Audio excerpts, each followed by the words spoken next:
Hi, I'm Amy Varle, and you're watching This Week in Homelessness with Daniel McDonald.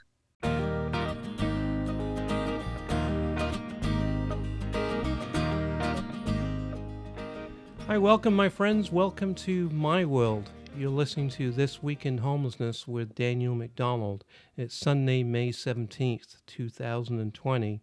In this podcast, we talk about all things homelessness and discussing issues such as current news, commentary, and analysis, current topics, and ideas and solutions you can use in your community. You can watch us on YouTube or listen on any of your major podcast providers such as iTunes, iHeartRadio, etc. Anyway, very excited. Our guest from Manchester, England, very excited to have her. She's been described by me, actually, as one of the most brilliant entrepreneurs in the United Kingdom. She's a leading voice and advocate for Housing First. In 2016, she was awarded a traveling fellowship from the Winston Churchill Memorial Trust. She has published Social Property Investment, Pioneering Strategies for the 21st Century Homelessness Prevention and Response. And on January 25th, 2018, she presented her report to Prime Minister Theresa May in England at 10 Downing Street. Amy herself was made homeless at age 16 as a result of family issues. She lived for 10 months in a hostel for young people before she found a council flat. Her experiences led her to work in housing and homelessness in local governments. You can follow her on social media at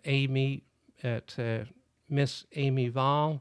And I am so excited to have as my special guest today, and now my good friend, Amy Varle from Manchester, England. So, Amy, welcome. So glad you could Thank you, be here. Dan. That was what a lovely, lovely introduction. And like you, I am so excited to be sitting down and doing this because we are great friends, as you've touched upon. We've built a friendship off the back of a shared passion and a shared goal to respond compassionately and efficiently to homelessness. And, you know, you're doing that on one side of the world and I'm doing that on the other side. And it's fantastic that that's brought us together. And as you say, we've got a lovely friendship, and really nice to be able to open up our conversation and let others listen to what we chat about. No, I'm so excited for you to be here.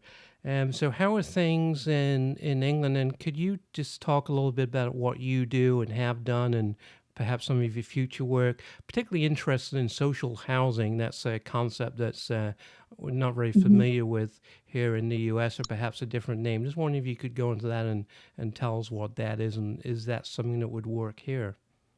Yeah, okay. So my background, I think you've touched on it really, really well already. You've given a really good summary of what I've done.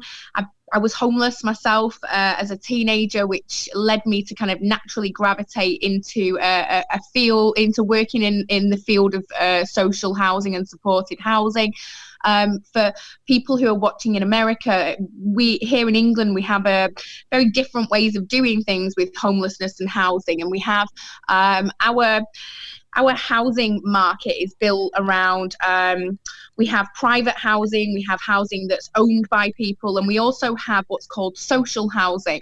And that's housing that's provided at a lower cost by a local government or by what's called a housing association, which is like a social enterprise version of housing. It works alongside the local government. So social housing is in real demand in the UK, and it's really lacking, as you can imagine. Lots and lots and lots of people. There are millions of people who are on the waiting list for social housing, and we stopped really building much social housing a few years ago. So we at the moment, supply is really it doesn't match up with the demand. So what I do is I work to try and get around some of these problems. So as you've touched upon already, I'm a real passionate advocate of housing first. So housing as a solution to homelessness, in conjunction with other things, obviously, not always just providing a house for somebody works. Sometimes you need to provide quite an intensive package of support to help a person maintain a tenancy. particularly when they've been through a homelessness background, and if they've had some, chaotic experience of homelessness too. So I'm a real passionate advocate of housing as a first starting block for homelessness. And I think in the UK we're quite lucky that we do have social housing. As you've touched upon, in America you don't have a system like that there. And yes, it's not a system which is able to help everybody, but it is a safety net for us that we're perhaps able to access if and when we need it. And as I say, not just coming through the local authorities, the local council, local government, also coming through housing associations too. So we need more social housing, and I'd say that's been the real focus of what I've done over the last few years, is looking at our supply of housing and how can we increase our supply of housing, whether that's social housing, whether that's privately rented housing, whether that's coming from a housing association, a local authority, a private landlord. It's about identifying those resources and trying to put them in a pot together, and sharing and swapping and identifying who's got the strength, the talent, the skill, and putting that together and creating a model out of that. So my white paper that you touched upon that I did with the study I did with the Winston Churchill Memorial Trust was really looking at, as I say, how we can create more sustainable solutions, and how we can better use the resources that we have already to respond to homelessness. Oh, very good. Now, who usually organizes social housing? Is that a function of local government, your councils, combined authorities? Is it private sector? Is the combination? Who is sort of in charge of that? Yeah, I mean, it will come through the local authorities. So each council will be responsible for their own kind of, they'll have a portfolio of stock. And the problem is we had, if anyone's interested in history of the UK housing market, we had a sell-off of our social housing quite a few years ago. It started, you put me on the spot to think about my dates here, but it's happened over the course of 10, 15 years where we've had social housing sold off at scale. And the government has obviously had a huge portfolio of stock that was needing repair, and it was tired, older stock. So our government made a decision a number of years ago to sell off some of that stock, and it was a really kind of lucrative situation for a tenant to be in, because they were able to purchase the house that they were living in at a heavily discounted price. So we had the result of that we're dealing with now. We don't have a huge bank of social housing stock now, and some councils don't even manage any stock anymore, which I find craziness. They don't even have any stock left. It's all been sold off. So housing associations are really, really important in the UK, and they're providing a huge chunk of property particularly to lower income families and people who have been unable to access council social housing in that respect, or who are able to go into the private sector, which is where I generally do most of my work. Oh, very good. So how is everything going now, particularly with COVID-19? How has it changed over there, homelessness and social housing and just life in general? Yeah, it's when the COVID news broke, obviously there was panic over, well, what happens to the people who are homeless and rough sleeping? And I've been following the American side of this as well with interest, to see how the response is happening over there and what's happening with people who are sleeping rough at the moment in the US. But what I can say about the UK is that we did have, from my perspective, a very proactive, efficient response to that crisis in terms of homelessness. And I was pretty taken aback, actually. I woke up one morning, and I've been like seeing people, people who were outside like supermarkets and stuff, and they weren't, obviously, because all the public services were closing down, there was no way for them to, there was no washing facilities, no shops were open, no toilets. So people, I was really, really worried about, well, what, there's no outreach services going. So how are these people actually going to be, to survive and actually live day to day if everything's shut down? So I was pretty panicked for the first part, and then it became evident pretty quickly. I woke up one morning and I remember switching my phone on, and it said, I will never forget the headline. It said, every rough sleeper in the UK to be housed by weekend. I saw that. Yeah, I saw that. That I was. shared it on my social media. Am I seeing this? Like, how long have I been asleep? What year is this? I honestly, Dan, I woke up that day and read that headline and I nearly fell out of bed because, as you know, I've spent my whole life, it feels like, campaigning for this to happen. And then all of a sudden, it was like, there we go, it's happened. They're all going to be housed by the weekend. So there's been this whole, it's been mixed emotions with what's going on with the COVID crisis, because obviously it's a terrible, terrible time for a lot of people. And there's we're in the midst of a global pandemic, and that is, the tragedy that's coming alongside that is terrible. However, from where I am and in my perspective and from the people that I'm coming into contact with, I'm almost seeing this as like a chance to reset in a way. And the people that are right at the bottom and having the worst time in life, hopefully are going to now receive the support that they need to move on and move up in life. And, they wouldn't have been put in that situation if the COVID pandemic hadn't broken. We certainly wouldn't have been offering housing to every rough sleeper in the country overnight if we weren't in the midst of, as I say, this COVID crisis.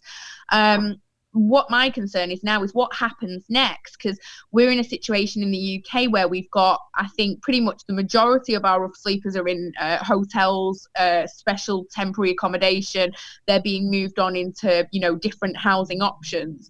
And that's fantastic. And my concern is that we look at this in a long-term sense now, and what happens in a month's time, in 2 months' time, in 3 months' time, in 6, 12, 18 months' time.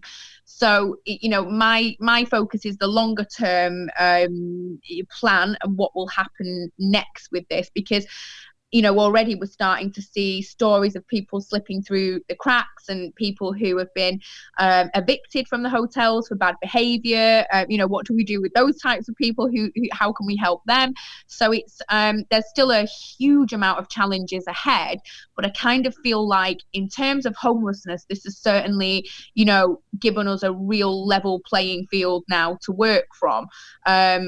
My biggest concern is that we work well now at this stage, because I believe we'll have another huge influx of homelessness further down the line. So if we can try and respond well to the people that are in need right now, then hopefully we can have some systems in place that when job losses and evictions and the real repercussions of this crisis hit in 6 or 12 months time, we will have those systems in place to respond well and effectively to anybody that needs help. Right. Do you think the interest, particularly when we read that all rust sleepers, which is the English term for street homelessness or unsheltered homelessness, do you think the interest in ending homelessness is a result of COVID-19? Do you think this interest will continue after this, or is it more of a public health impact upon homelessness?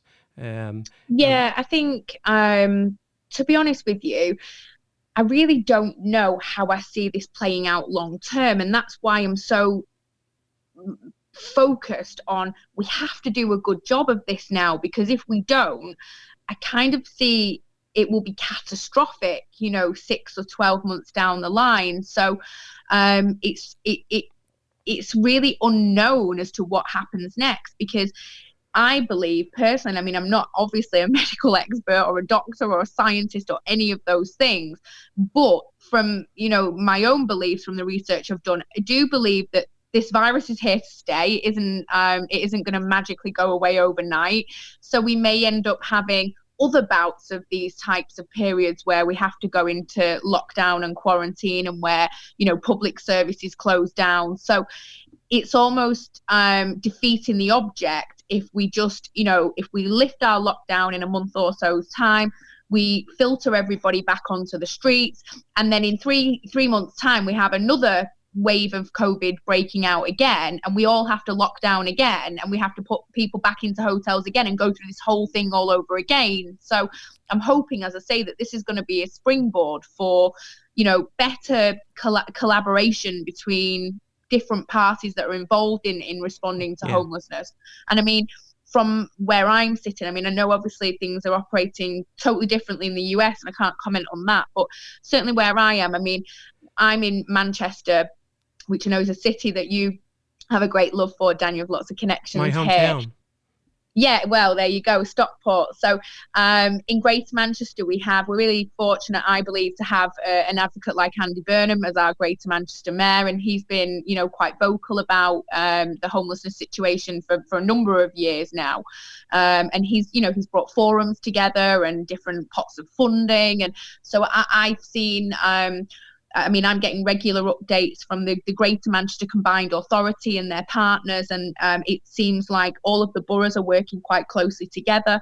I've been working with some of the partners of the scheme. So there's a charitable partner of this scheme that's working across a number of boroughs. So I've been working closely with them and trying to supply them with property as it gets filtered through to me and people pass it over. So I've seen, as I say, a benefit of this situation has been that people are actually pulling together a bit more tightly. They're being a bit more innovative. They're being taking more risks, instead of going, oh, I'm sorry, I can't help this person because, I'm signing off at 5:00, or they don't quite fit this, this box ticking exercise. People are bending the rules a little bit and breaking the rules and actually, working with heart and doing the right thing and working for human beings rather than for paperwork and statistics. It's kind of been an all hands on deck type situation. And as I say, I've seen some real positives come out of that, and I hope we can hold on to that further down the line. So, Amy, you were awarded a very prestigious Winston Churchill Memorial Fellowship. You presented your findings to 10 Downing Street to the Prime Minister's office. Could you just tell us about that? What was that like? Lessons learned, and just and also what similarities and differences do you see between the approach to homelessness in America and over in England? Yeah, definitely. As you know, I love talking about my fellowship because it was such an incredible, moving, poignant,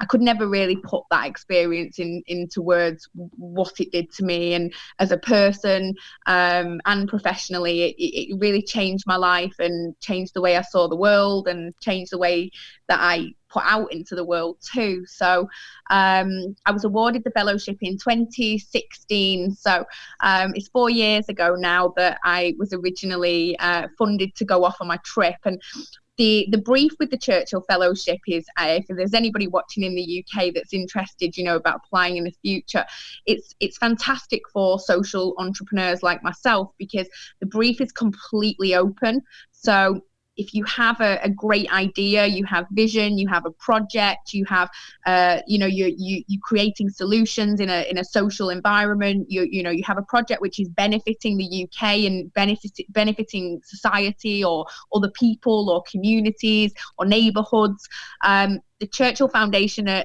keen to let you innovate and explore and develop your skill set and your talent and your interest in that subject, rather than kind of putting you in a box of making you, do what they want you to do and fit to their kind of their specifications. So I had a really open brief with the Churchill Fellowship, and I'd spent a number of years previously to applying working on housing innovation in Manchester in England, and looking at housing supplies we've touched on already. How could we increase housing supply when we had such a lack of social housing? How could we get that housing in the hands of people who were homeless and vulnerable? And I found what we were doing in the UK was so behind the times. It was we were using a continuum of care model, which is like making homeless people jump through a series of hoops and in succession before you award them housing at the end. So when I was researching for my own work and for my own solutions in the early days, I naturally came across what was going on in America. And, it was much more, I would say probably 10 years ahead of what we were doing in the UK. You were actively looking at housing first. You'd had studies which were 10 or 15, 20 years old of housing first.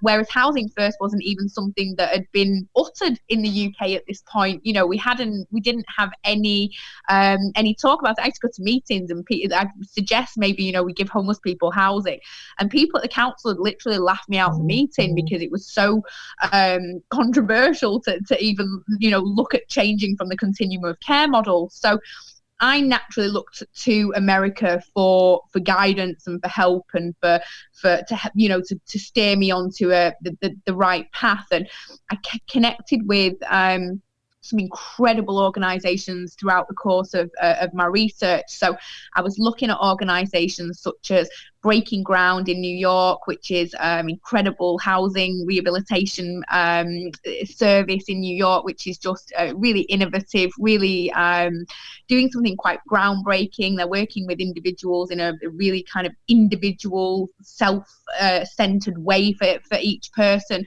So that one was it's a world famous project. So that one was something I was looking at closely. Looked at things like Project Homeless Connect in San Francisco, which is collaborative working, again, which I've already touched upon, getting agencies, blending their resources and sharing talents and skills and working together and having better outcomes. I looked at DISH, which is delivering innovation in supported housing, another incredible organisation working in a sense of housing first in San Francisco. So I was able to look at this great innovation and also look at homelessness on the streets and actually look at homelessness in a very raw state too. And I went to places like Skid Row, Venice Beach. I went to Silicon Valley, the jungle camps, which I found really messed with my head, because you were walking past Louis Vuitton and Tesla and, Billionaires Row, Santana Row, and then you'd step, 5 minutes down the road and there are people living in camps, it was like a third world country. It just completely, messed with my head. But I was there for a couple of months, and as I say, I learned absolutely masses, because my thought was always that, if you've got organizations like Breaking Ground New York who are making housing first work in a place like Manhattan, then I can make housing first work in Burnley, where, in Lancashire, where we have a housing benefit system, where for anyone that's in America, we have a different social security system to how you have in America. So if you're homeless and you're a citizen of the UK, you're a citizen of England, you can go and make a claim to help you with housing costs. It's called a housing benefit or local housing allowance. We're now on universal credit, which is they've messed around with the benefit system, but everybody has an entitlement to that benefit if they fit the requirements of it. So if you're homeless on the streets, as I say, if you're comparing where I am to say somewhere like Tampa or Manhattan or Silicon Valley, it doesn't cost $2 million to buy a house here. We can buy a house for a relatively, for maybe $100,000 will buy you a house in the town where I'd like to house people. So when you are able to claim, your tenant's able to claim benefits to pay for those housing costs, it actually becomes, quite easy to make a rental return on that. So it becomes, it can become a business, so to speak. And as long as the right elements are going into that of care and support and the charitable aspect, and you can run these types of accommodations as social enterprises, it can work really, really well. So as I say, that's why I wanted to look at America, because I feel like in the US you are facing, in my opinion, a huge amount more challenges than the people who are homeless here in the UK are facing. I mean, one of the things that blew my mind when I came to America was just the difference in attitude towards homeless people. Totally blew my mind, because in where I'm from a city called Manchester, and we're just renowned for being really friendly people and really generous people.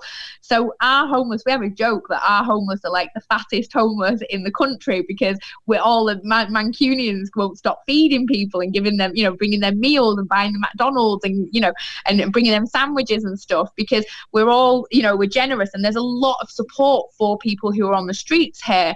I think in the city I live in Manchester, as I say, there was at one count, there was about 100 outreach services just responding to one city. And I mean, this is just, crazy level of generosity. And in America, I just went over to America quite naively, thinking that would be replicated over there. And, what I found was people who were literally, they didn't have anywhere to go to the toilet. They didn't have any, there's no sandwich deliveries. There's no, here, have a sleeping bag every day.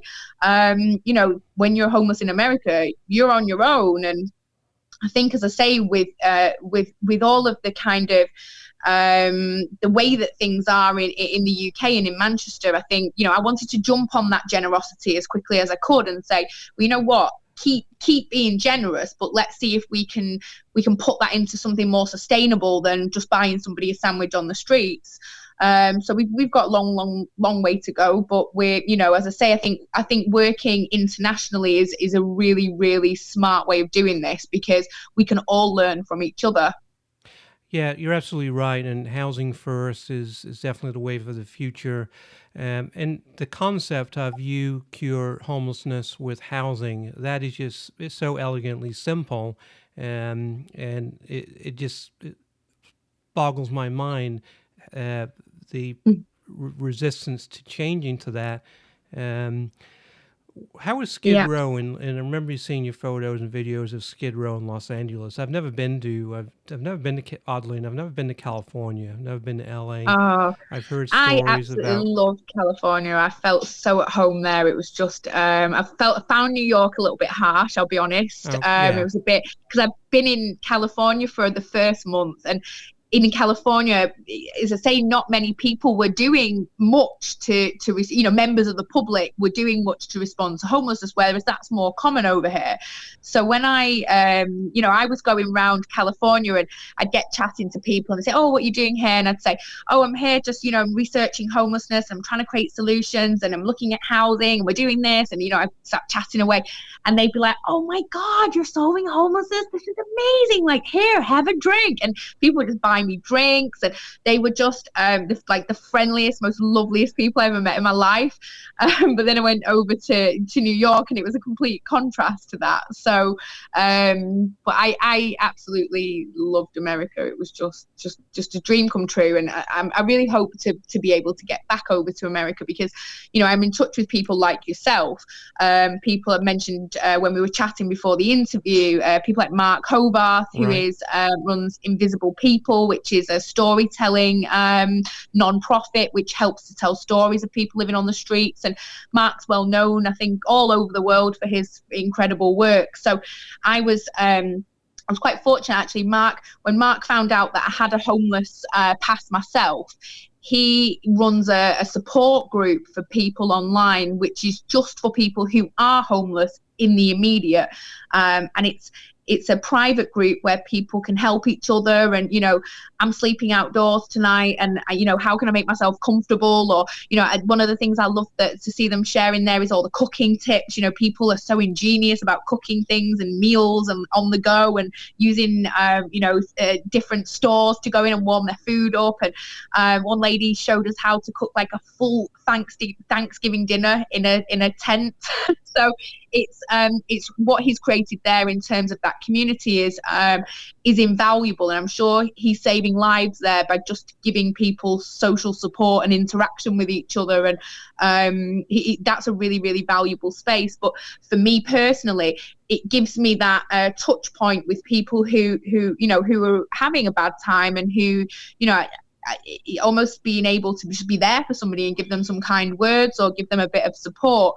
But also it gives me, a kind of a really raw and real look at homelessness as it still is today in America.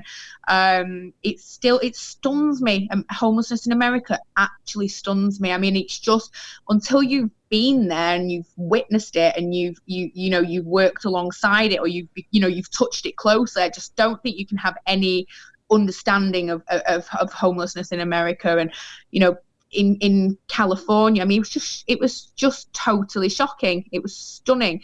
I thought, Skid Row, you asked about Skid Row. I thought Skid Row, quite naively, was like a row, was like a street. So when I went there, it was like miles and miles that we were driving around for. There was literally thousands of people there. I was just speechless, which never happens to me, as you can probably tell. But I was actually, I was totally taken aback by the scale and the gravity of homelessness in the US. I don't think I'll ever get over that as long as I live. I came home and I ended up actually really depressed for about a year or so afterwards. I went really quiet because it crushed me, because I remember when I went to the jungle camps in Silicon Valley, and I was sat on the floor and I was talking to people and bringing them water and helping them clean up, and you get to kind of see people, real people, and hear their stories. And then when I returned home, it like along the way, it kind of occurred to me, a lot of these people don't have anybody going for them. Once I've left, nobody else is going to come, type thing. And a lot of these people were in really poor health, and I knew they wouldn't survive. And when I got back, I had a news article sent to me where there'd been 123 deaths in Silicon Valley of people on the streets in 6 months after me getting home. So it actually it really disturbed me, I'll be honest. It really haunted me, because I felt in despair with the whole thing. And I felt like, well, if I can't help, then who can, who's going to? And I went to my doctors because I got really depressed with it. And my doctor diagnosed me like a form of PTSD almost, because I was exposed to horrors, really. I wasn't aware of what I was going to see, and to be exposed to that, and then to have to walk away from that and leave it behind, and know that you're powerless to control anything, to make a better outcome. It's really, really, really difficult for somebody like me. So I had to take all of that and everything that I'd learned and everything that I'd seen and all of the tragedy, and just use it as a force for good, and say, you know what, this is how I'll create solutions. This is how I'll create change. And I will use this forevermore to inspire me to keep putting into this sector. And, if I can house one person, then that's one person off the streets. So, that's all I do. I keep, as I say, using those experiences to hopefully, help more people ultimately. Yeah, you've presented your findings. I'm going to show this photo from, you went to number 10 Downing Street in London, the Prime Minister's residence and office. What were your, first of all, how was that? Because now you can't just walk up to, if you've been to London, you can't just walk up to number 10 Downing Street. There's gates at the end of the road. But how was that? What were your findings in there? What would you tell leaders in both England and the US? What should they be doing now, looking forward, particularly now with COVID-19? Yeah, Downing Street was absolutely one of the best days of my entire life. I'd worked for years and years to create change and to try and inspire people to do things differently, and to evidence outcomes of when you did do things differently, how that could have a positive impact on an individual, and how that could impact society. And so, I'd worked a lot on housing people in the UK. I think I got to the point where I'd housed about over 100 people in the UK, and I'd gone over to America and done the research there. And then I came back, and it taken me, as I say, I was depressed when I came back. I found it hard to process what I'd been through.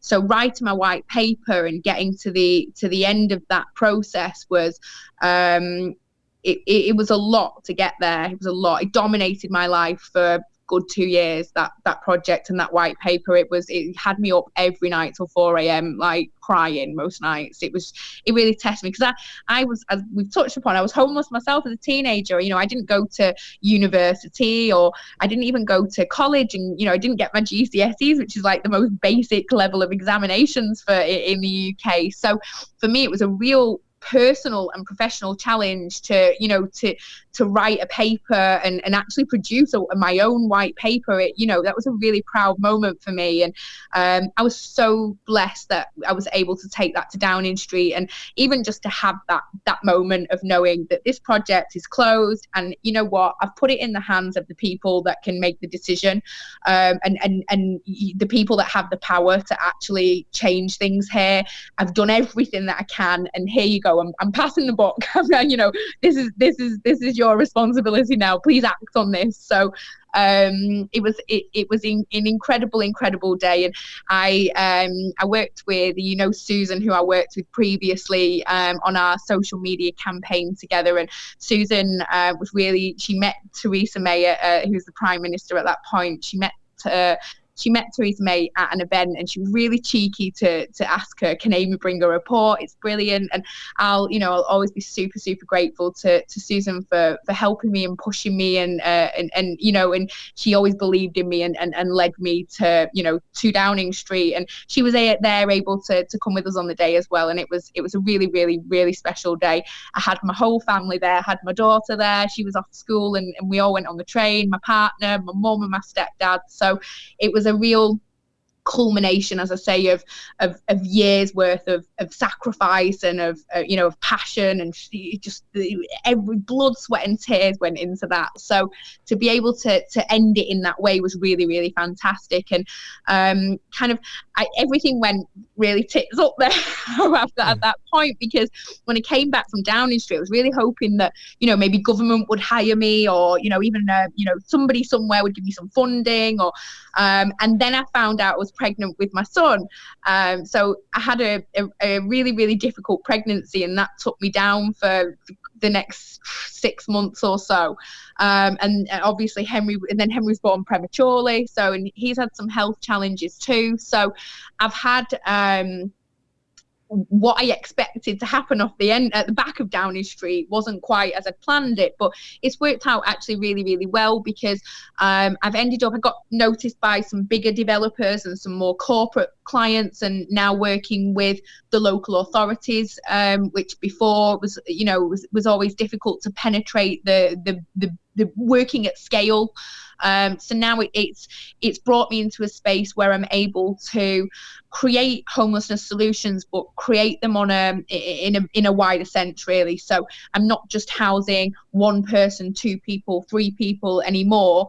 I'm working with local authorities, or with housing associations, or with private equity funds, or with big developers, and we're creating maybe 50 units or 100 units or 300 units. So I'm able to, as I say, indirectly create a lot more good this way, even though I don't get that personal feel good factor when I'm able to hand the keys over and give somebody their home. I don't get so involved in that capacity anymore. But to know that that's happening, and to know that I'm empowering others to do that, is good enough for me. And I know that we're having some really good results with some of the organizations and people that we're working with too. So yeah, your work is brilliant and innovative, and for those of you who've not read the report, I highly recommend it.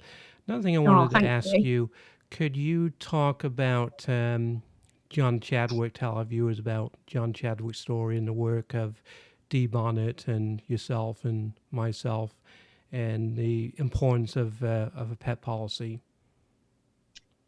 Yeah, and I'm really pleased that you've asked me about this, Dan, because as you know, this is something that's really, really close to my heart and to your heart, and to Dee, who is a very, very, very, very close friend of ours. Dee contacted me. So Dee's a member of the public. She's an amazing lady. One of the most beautiful, kindest, loveliest souls I've ever met in my life. She's again become a very, very good friend of mine over the course of the last few years. And I'll never forget opening a Twitter message from Dee a few years ago now, and I think I was in the midst of writing my report and campaigning and staying up till 4 a.m. and stressing about everything. And one day I opened a Twitter message, and it was from Dee, and we never met. She just found me online and saw that I was very passionate about making change in homelessness, and I was campaigning and I was getting into government and different places. So she reached out to me and she said, I wonder if you can help me. I don't really know what I want, but I need some support, and I'm going through a really, really terrible time. And what happened was Dee had a very close friend, a soulmate friend, a best friend, and his name was John Chadwick. And you've just seen a picture of John. It was such a beautiful soul, and unfortunately I never met him. There he is there with his babies, his fur babies. But Dee was John's best friend, and they had a really, really special, really, really unique friendship. And John had some struggles in his time in his life, and Dee, I believe Dee was sent to John as an angel to, they were meant to meet and meant to have this friendship and meant to go through these troubles and these strides. And Dee was always there for John for a number of years, and as I say, they became like family. John was a huge part of Dee's life and of her family. And unfortunately, John was a few years ago now, John was made homeless. He was threatened with homelessness, which is a situation he'd been through already, and he knew how difficult that was. And he'd been, living a nice life in a privately rented property and everything fine for a period of time. And then John, out the blue, was told that he would have to leave his property and served an eviction notice. And I'm not sure the details around that, but I think it was private rented property, which is not uncommon in England for you to receive a notice to end your tenancy, even if you've done nothing wrong. Sometimes the landlord's position can change, their circumstances, they need their property back, they want to sell it. So it's not uncommon that if you're in private rented property that you could, be asked to leave that at some point. But when if you are placed in the position of having to leave a property, then it can be very, very difficult to find another property and to obtain and secure a suitable property, particularly if you don't have a huge amount of money, if you're claiming benefits, or if you on paper don't tick that perfect tenant application form. So it's like in America, it's competitive, our housing market. So if you lose your property, it can be really, really difficult to regain that and to get back into suitable accommodation. So John unfortunately was evicted from his property, and the real kind of the hard thing in this is that John was given an offer of accommodation, and he wouldn't have had to, he was staying in a hostel, and he wouldn't have had to go and remain in his homelessness stature if he'd have accepted the offer that the local authority had made him. And the problem was that John, as you saw in his picture, he had pets that were his whole life. They were his absolute world. His dogs and cat, they were literally his babies. And John was made an offer of accommodation that would not include him being able to take those pets into his new accommodation. And in the UK, when you're made an offer of social housing, as we've touched upon earlier in this video, it's actually, it's really, really difficult to get an offer of social housing in the first place, because it's so few and far between. There's not very much of it available. So they make it tough for you to get one of these properties. And John was made an offer of a property, and unfortunately it was a property which was in a block of flats, so it wasn't possible for him to take his pets into the accommodation. And John was left in the most heart-wrenching position I think anybody could be left in, knowing that either he had to give up his pets and take this accommodation, which to him is like putting his kids up for adoption, or he could refuse the accommodation and know that he wouldn't be made any more offers, because if you refuse a perfectly reasonable offer of accommodation when you're homeless, that's that. You know, they're not going to keep making those offers you've refused. So John was placed into a frankly, an impossible situation. And he tragically, as a result of that, took his own life. And Dee was left to pick up the pieces of the heartbreak from that, and believe me, heartbreak it caused. And wow, you know, I spend a lot of time on the phone to Dee, and we've talked about this for hours and hours, and you know, we've talked about John, and we've tried to remember him. And Dee is really just passionate about preventing this happening from anybody else, and preventing anybody who is in a position of being in a homelessness, you know, stature, or at risk of being in a homelessness stature, if they have pets which are you know, providing emotional support. And you know, I know in America you have stature for your emotional support pets, whereas in the UK we don't have this. So you know, we don't have anything. You know, an emotional support pet is an unofficial thing. It's not a recognized stature as it is in the US. A guide dog, for if you're, you know, if you're blind and you can have a guide dog, and that's okay.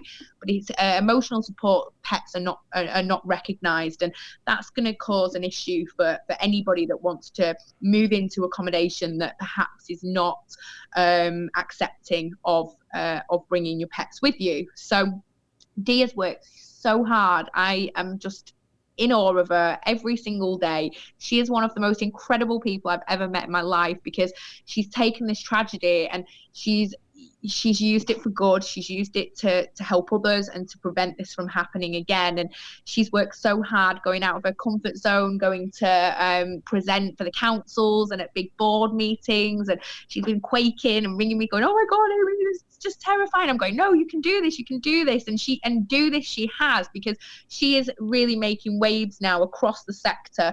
And she doesn't even know this yet, but I spoke to somebody the other day who is a provider of social housing, and they are already trialing out pet policy within their private, you know, accommodation, and being accepting of pets in accommodation. Yay, that's so awesome. Dee is making real waves with this. And what I love about her is she never set out to be a campaigner. She never set out to, you know, I'm loud and proud about what I'm doing. I've always been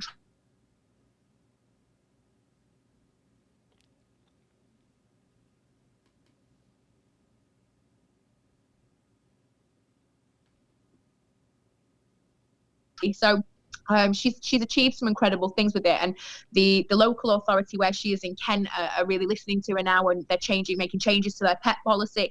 We're hoping that we can help them with some case studies of some units that we can create where we can actually show that how this works in practice when you allow people who perhaps are having challenges, mental health issues, homelessness.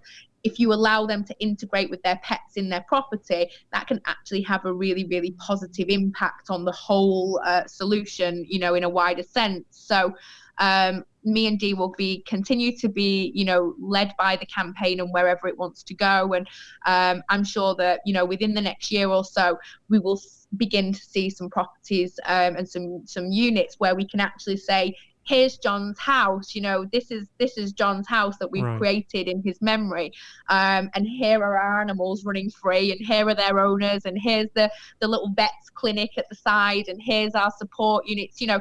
And we have a vision of you know, of how we think we could example this. And my role as Dee's friend and huge fan and supporter is just going to be to be by her side and assist and support her in anything she needs, because I am a big animal lover. I have my own emotional support dog myself. I have a big, silly, daft Labrador who is my whole world. So I really understand, the need to have pets as support. And I would be devastated if somebody tried to separate me from mine. And I can see, I have a son who's on the autistic spectrum, young toddler, and I can see the impact that it's having when when the dog interacts with Henry and with and they play together, and it's having a real positive impact on him. So if you can do that with a young toddler, then there's no reason that that doesn't carry on to adulthood. And dogs are great for healing depression and healing anxieties. So I think it's a bit of a new area for us to look at in homelessness, and the rehabilitation side and how we can enhance that. And as I say, we're really blessed to be led by Dee with that. And it's unfortunately really tragic that we have to do this in John's memory, but in his memory we will, and he deserves a beautiful legacy, and that's what Dee's given him. So and I'm very committed to helping homeless people with pets, and that's a question I get quite a bit, is why do the homeless have pets if they can't get housing? And statistically, the homeless take better care of their animals than the non-homeless do. I've asked our animal services here, and that's very consistent, because they will be unconditionally loved by the pets, and also they will often feed their animals before they feed themselves. We have a great group here in the Tampa area called the Community Pet Project, and they will deliver pet supplies and food to the homeless or those who can't afford to buy pet food. So they're doing really great work. And I've met Dee. We have our annual gathering in London. I hope we can do that again this year. Yay! And Dee is just a remarkable person. Anyway, we're talking with Amy Varle, social entrepreneur, homeless expert, Winston Churchill Memorial Trust and fellow.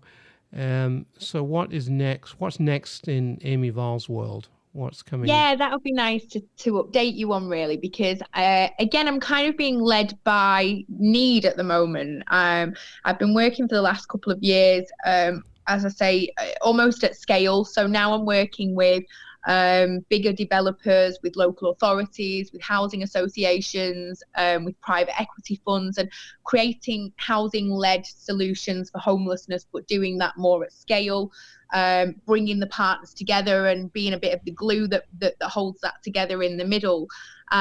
So what I've done recently, and it's been accelerated really it was delayed with Henry being born, but then accelerated since the COVID crisis. And that's when I came back from America, I felt really strongly, as I analysed my research, that the solutions to homelessness were already there and in existence. There wasn't any brand new, innovation that nobody had heard of, that, hang on a minute, stop press, this is what we need to do. It was all in existence already. There was some incredible services out there responding and, doing some really amazing work.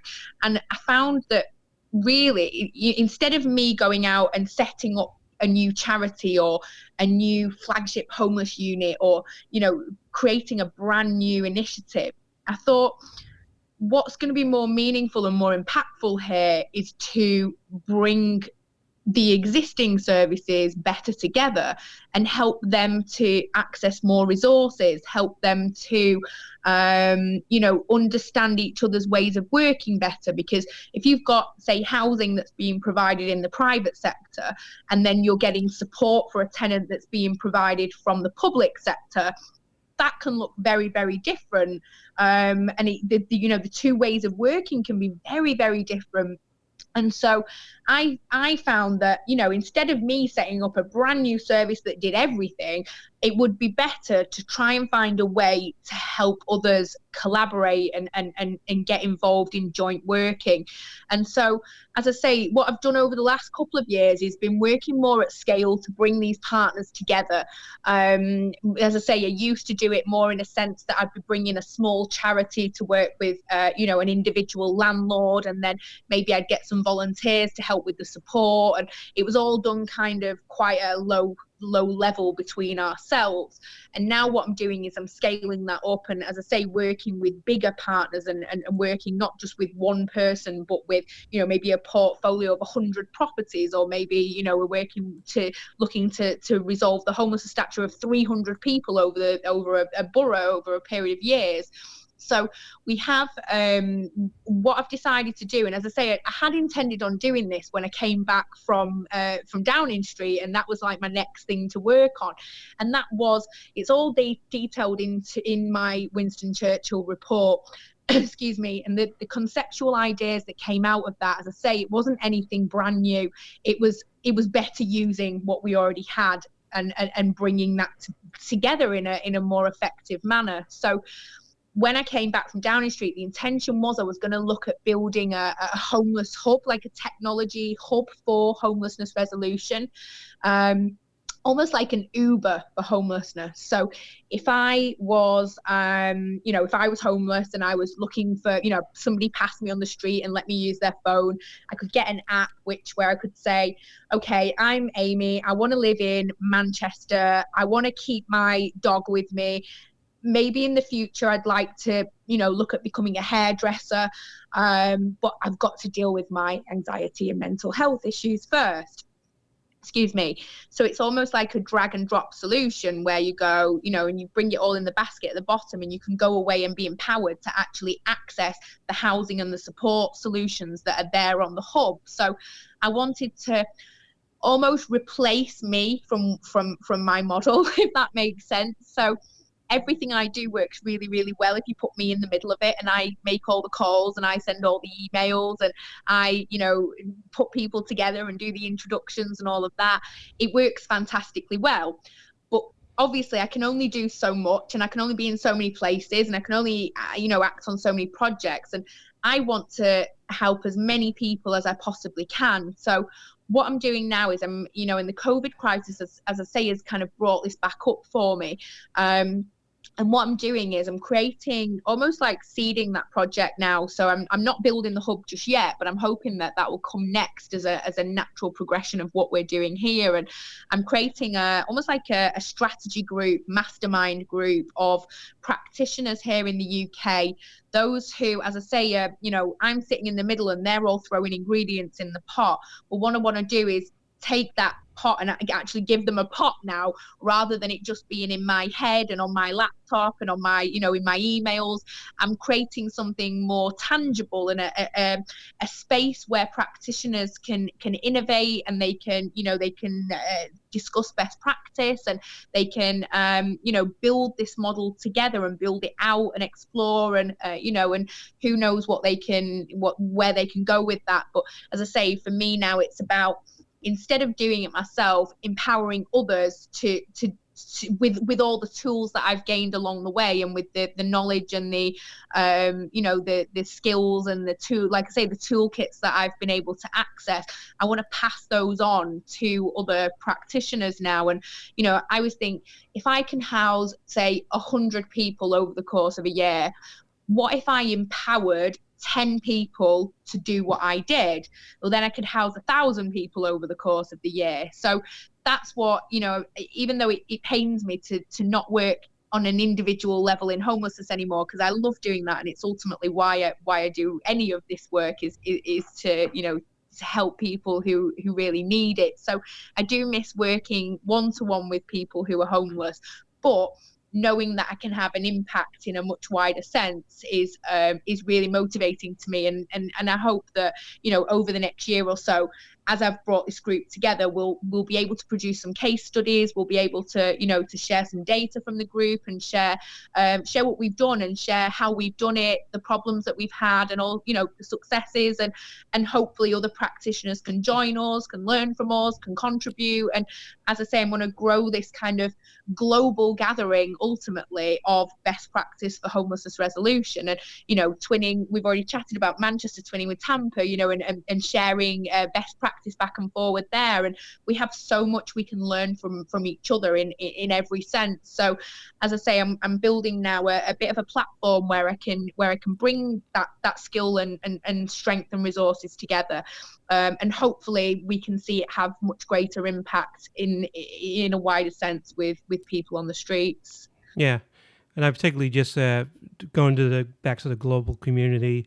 It's amazing how, I guess it's maybe true with any field, how interconnected this field is, and how many people know other people. And one of my highlights was the Housing and Ideas Exchange coming up on Oh 3 years yeah. ago in Manchester.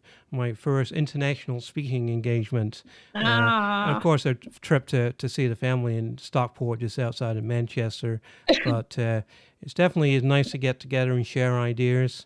Anyway, It we was, and talk I remember when you came over. This is I'd not met you before, and we'd just been communicating online. right. And you said, "I'm coming over in December, and seeing family, and I'm going to be in Manchester. And would you like to meet up and go for dinner or something?"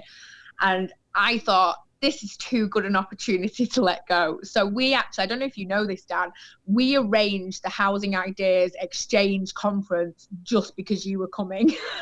I'm very yeah. I don't think I would have. I don't think I would have set that up if I knew I was coming. So I remember that's thinking, that's pretty this is awesome. gonna And put, I remember thinking, this is gonna put this idea on the map. We've got the guy coming all the way from Florida to speak at our event, from Tampa Police. This is, homeless right. innovation. This is amazing. So when you were coming, I thought we have to have an event where everybody can get involved in this. And we did it Yeah. at Manchester University, didn't we? And Yes. it was Yeah. fantastic. We had loads of stands and stalls and speakers and interactive stuff. It was really, really good. Perhaps we should look at doing something else like that towards the end of the year when you're back, actually. Absolutely. Count me in. Yeah. Yeah, Because really, really, I really, really good to um do that, I think. yeah. It was great. Anyway, we've been talking to Amy Varle, entrepreneur in Manchester, England. Amy, if people would like to know more about your work, or perhaps read about your work with the Winston Churchill Trust, how do they find you or contact you?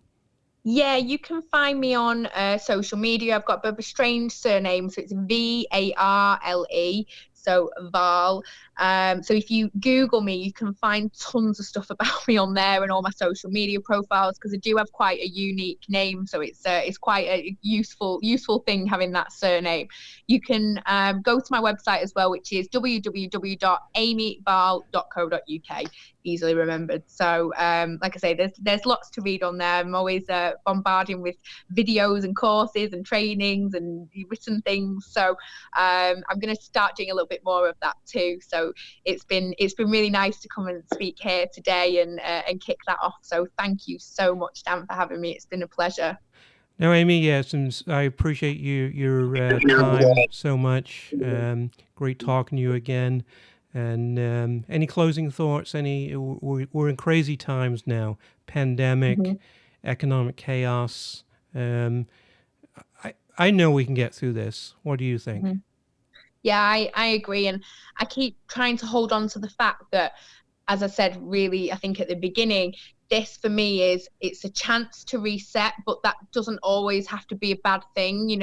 We have to, when we keep saying about going back to normal, do we really want to go back to what we were doing before? Do we really want, when we actually look back at the way that the world was, and, normalizing, people like, who have an untold amount of wealth in the world, while you've got people who can't eat and who can't afford to put shoes on their feet. So for me, there's normal was not that good anyway. It was Yeah, really exactly. Same unjust. here. Yeah, it wasn't where we wanted to be anyway. So my hope is that this is almost like a bit of an awakening. It's a change of time almost. And I think we have to, as best we can, embrace it and just keep. I would say I work from the heart. So if it feels right in my heart, then I do it. If it doesn't, then I don't.